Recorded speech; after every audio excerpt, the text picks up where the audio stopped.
And perhaps most surprisingly, there was Kael, the thief, haunted by guilt over his role in Aurum's capture, sought Finn out and offered his help.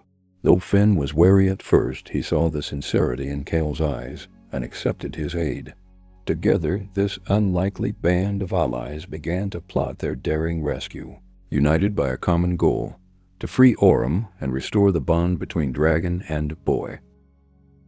Years passed, and with them, Finn grew from a boy into a young man. His once scrawny frame filled out with muscle, his hands calloused from hours of training, and his eyes hardened with the resolve of someone who had faced loss and refused to be defeated.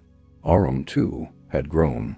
No longer the small, fragile creature that had hatched in Finn's room. He was now a magnificent dragon, his golden scales gleaming like the sun and his wings spanning the length of a small house. Yet, despite the physical distance between them, the bond between Finn and Aurum never wavered.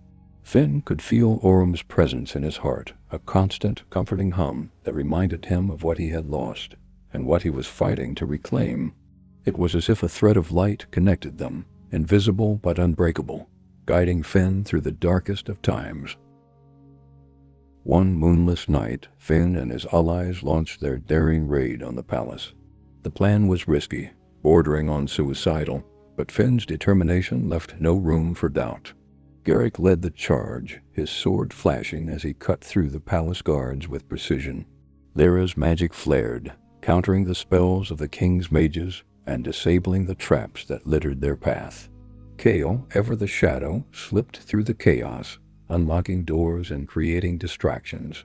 Finn fought with a ferocity born of desperation, his every step bringing him closer to Aurum.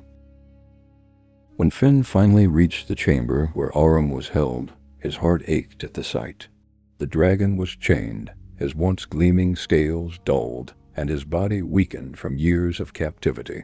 Yet, despite his condition, Aurum's spirit remained unbroken. His golden eyes burned with defiance, and when he saw Finn, a low, rumbling growl of recognition escaped his throat. The moment Finn's hand touched the bars of the cage, a surge of energy erupted between them. Aurum let out a deafening roar, a sound that shook the very foundations of the palace. The chains binding him shattered, and the cage exploded in a burst of golden light, as if the sun itself had been unleashed.